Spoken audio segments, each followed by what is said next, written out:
The day I got laid off from my job at Martha Stewart, I was relieved. I loved the job, I really did. But the relationship was over, and I didn't know how to end it, and then it broke up with me. Don't you love when that happens?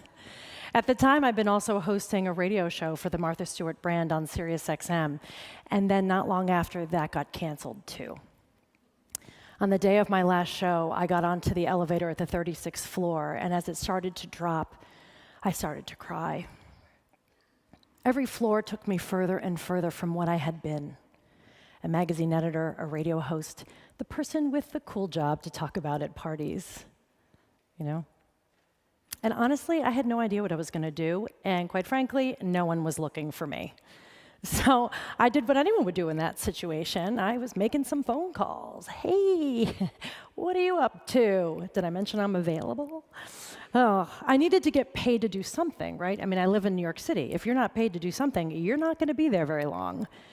But this idea that I had to know what I was supposed to do now, right? I'm supposed to pursue this passion, it just bugged me. It always had. And that's because there's a dangerously limiting idea at the heart of everything we believe about success and life in general. And it's that you have one singular passion, and your job is to find it and to pursue it to the exclusion of all else. And if you do that, everything will fall into place. And if you don't, you've failed. The pressure starts really young, and it goes your whole life, but it's perhaps most pronounced when you're graduating from school, right? Everyone says, wow, the world's at your feet. What are you gonna do now? And it's so intimidating. It's like picking a major for life.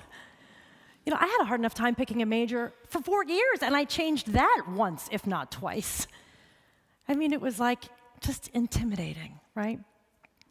And this compelling, this really, forceful cultural imperative to choose your passion. It's stressful to me, but it's not just me. It's everyone I talk to agrees with me. The woman who sold me this dress, I told her what I needed the dress for and what I was talking about, and she said, oh my gosh, I really need to hear this talk because I just graduated from school, and my friends and I, we don't know what we're passionate about. We don't know what we're supposed to do. I'm leery of passion for a few reasons, but one of them is that passion is not a plan. It's a feeling, and feelings change. They do. You could be passionate about a person one day and a job, and then not passionate the next. We know this, and yet we continue to use passion as the yardstick to judge everything by, instead of seeing passion for what it really is, the fire that ignites when you start rubbing sticks together. Anyway, I was such a mess when I was in my 20s, such a mess. I was anxious and depressed, and I had no life to speak of. I was temping to keep my options open, and I was sitting around at night in my underwear watching Seinfeld reruns. Actually, I still do that. That's not the worst thing in the world to do. It's fine. But I called my mother every night crying, and I was turning away perfectly good full-time jobs. Why? Because I was afraid. I was sure that I would pick the wrong one and get on the wrong train headed to the wrong future. My mother begged me. She said, please take a job, any job. You're not going to be stuck. You're stuck now. You don't create your life first and then live it. You create it by living it, not agonizing about it. She's right. She's always right. And so I took a full-time job as an assistant at a management consulting firm where I knew nothing about nothing, okay? Zero. Except I knew I had a reason to get up in the morning, get showered, leave the house, and people who were waiting for me when I got there. And I got a paycheck every 2 weeks. And that is as good a reason to take a job as any. Did I know that if I wanted to be an office administrator for the rest of my life? No, I had no idea. Truly. But this idea that everything you're supposed to do should fit into this passion vertical is unrealistic, and I'll say it, elitist. You show me someone who washes windows for a living, and I will bet you $1 million it's not because he has a passion for clean glass. One of my favorite columns is a piece by Dilbert creator Scott Adams. He wrote a piece in the Wall Street Journal a few years ago about how he failed his way to success, and one of his jobs was as a commercial loan officer. And he was taught specifically, do not loan money to someone following their passion.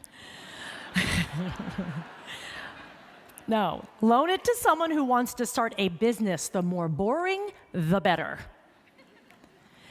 Adam says that in his life, success fueled passion more than passion fueled success.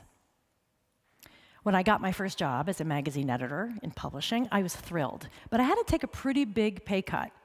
Because at the time, I'd been a catalog copywriter at a wig company.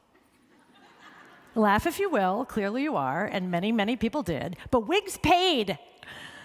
And so I had to figure out a way to make some money. So a friend of mine invited me to a jewelry party. And I said, "What is a jewelry party?" She said, "Oh, it's like Tupperware, but with bracelets." I said, "Okay, got it."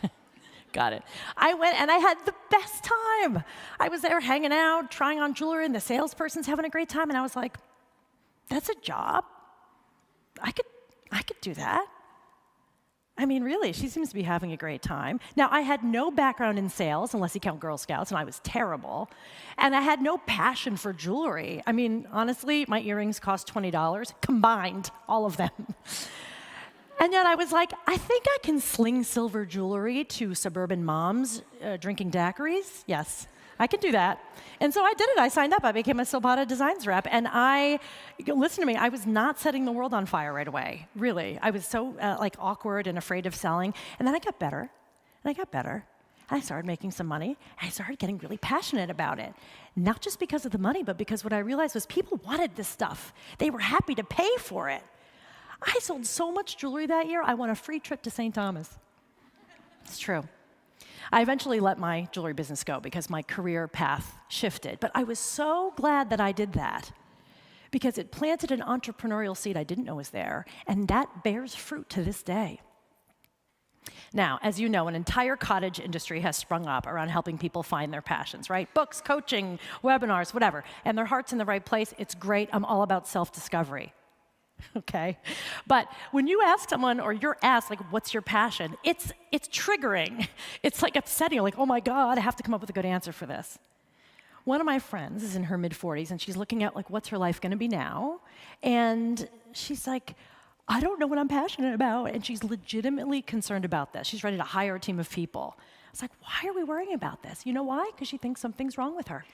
I thought something was wrong with me when I was in the 7th grade.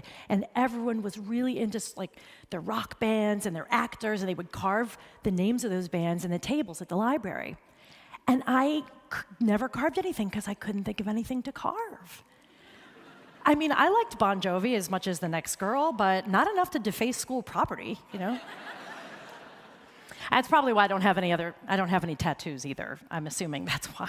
But I thought I was really boring. I thought something was wrong with me. But that's the fear, isn't it? That when someone asks you at a party, on a date, at a job interview, what are you passionate about? That you're not going to have this wow, compelling answer, and that means you're not interesting or ambitious, or that you don't have a singular obsession or a scary talent that you're hiding, and that your life isn't as worth living, and that's not true. Passion is not a job, a sport, or a hobby. It is the full force of your attention and energy that you give to whatever's right in front of you. And if you're so busy looking for this passion, you could miss opportunities that change your life. You could also miss out on great love, because that's what happens when you have tunnel vision, trying to find the one. We all think we know the kind of person we are and the kind of person we could love. But sometimes we're wrong, blissfully wrong. And sometimes you don't know what you're going to do next, right? I mean, I don't. I love not knowing what I'm going to be doing 5 years from now or what I'll be into. And that's okay. It's okay not to know. You know why? Because the most fulfilling relationships, the most fulfilling careers are those that still have the power to surprise you. And as for the things you know you want to do, you want to write a book, you want to start a business, you want to change careers, great. But if you're sitting around waiting for passion to show up and take you there, you're going to be waiting a long time. So don't wait. Instead, spend your time and attention solving your favorite problems. Look for problems that need solving. Be useful, generous. People will thank you and hug you and pay you for it. And that's where passion is, where your energy and effort meet someone else's need. That's when you realize passion lives in realizing, what you have to contribute.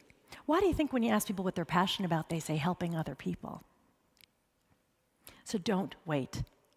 Listen to my mother. Just start doing. Because to live a life full of meaning and value, you don't follow your passion.